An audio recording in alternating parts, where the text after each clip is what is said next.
La suite me rappela le vieil orgue de la chapelle de Finch Landing. Quand j'étais toute petite et que j'avais été très sage toute la journée, Atticus me permettait d'actionner les soufflets pendant qu'il jouait un air d'un doigt. La dernière note résonnait tant qu'il y avait de l'air pour la tenir.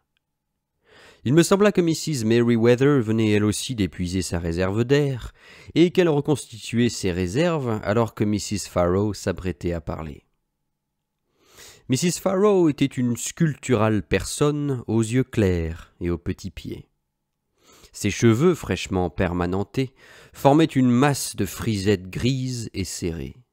C'était, après Mrs. Merriweather, la personne la plus pieuse de Maycomb. Elle possédait l'étrange particularité de faire précéder tout ce qu'elle disait d'une douce sifflante. « Grace, c'est exactement ce que je disais au frère Hudson l'autre jour. Frère Hudson, ai-je dit, on dirait que nous menons un combat perdu d'avance, ai-je dit. Ils s'en moquent éperdument. Nous avons beau nous tuer à les instruire, à en faire de bons chrétiens. Aucune dame n'est en sécurité dans son lit. Il m'a répondu, « Mrs. Farrow, je me demande où tout ceci va nous mener. » Je lui ai dit que c'était bien vrai.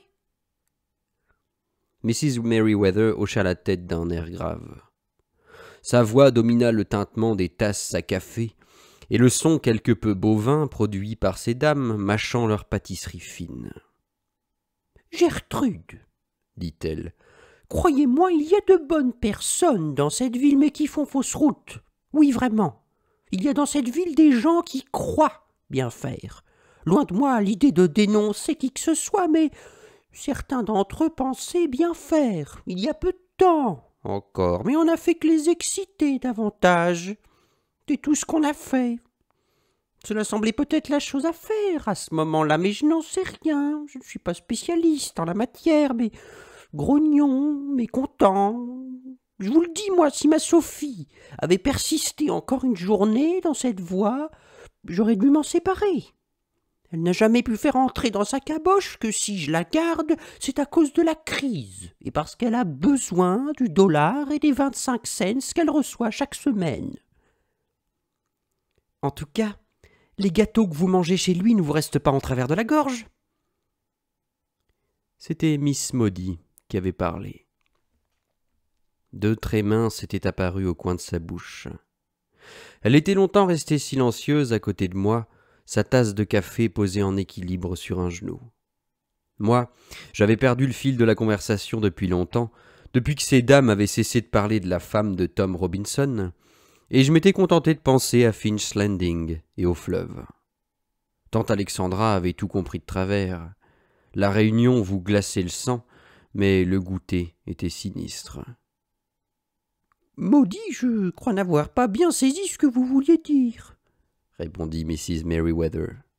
« Je suis sûr que si, » dit Miss Maudie sèchement. Elle s'en tint là. Quand Miss Maudie était en colère, son laconisme se faisait glacial. Quelque chose l'avait mise très en colère et ses yeux gris étaient aussi froids que sa voix.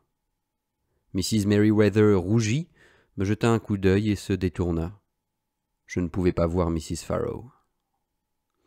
Tante Alexandra se leva pour passer de nouveaux rafraîchissements, tout en se lançant dans une conversation animée avec Mrs. Merriweather et Mrs. Gates.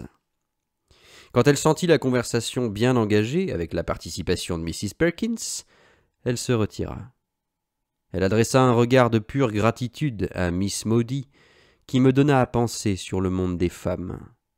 Toutes deux n'avaient jamais été spécialement proches, et voilà que Tati la remerciait silencieusement pour je ne savais quoi. J'étais contente d'apprendre que tante Alexandra se sentait parfois assez malheureuse pour éprouver de la gratitude envers qui lui avait prêté main forte.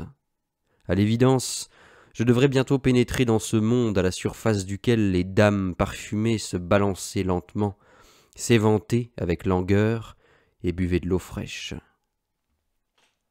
Néanmoins, je me sentais plus à l'aise dans le monde de mon père. Les gens comme M. Hectate ne vous piégeaient pas avec d'innocentes questions destinées à vous ridiculiser. Même Jem ne vous critiquait vraiment que si vous aviez dit quelque chose de stupide. Les dames semblaient vivre dans une vague horreur des hommes et semblaient peu disposées à les approuver sans réserve. Mais moi, je les aimais bien. Ils étaient sympathiques, même s'ils juraient, buvaient, jouaient et chiquaient. Peu importe qu'ils soient peu attirants, il y avait quelque chose en eux que j'aimais instinctivement. Ils n'étaient pas Hypocrites, Mrs. Perkins, des hypocrites nés, disait Mrs. Merriweather. Au moins ne sommes-nous pas affligés de cet art ici. Les gens là-bas les ont libérés, mais vous ne les verrez jamais s'asseoir à la même table qu'eux. Nous, au moins, nous n'avons pas la fourberie de leur dire « Vous êtes aussi bien que nous, mais ne vous approchez pas de nous ». Ici, nous leur disons « Vivez à votre manière et nous à la nôtre ». Je pense que cette femme, cette Madame Roosevelt, a perdu l'esprit, se rendre à Birmingham, essayer de s'asseoir avec eux. Si j'étais le maire de Birmingham, Aucun de nous ne l'était, mais j'aurais aimé être gouverneur de l'Alabama rien qu'une journée. Je pourrais ainsi libérer Tom Robinson avant que la Société des Missions ait pu dire « Ouf !»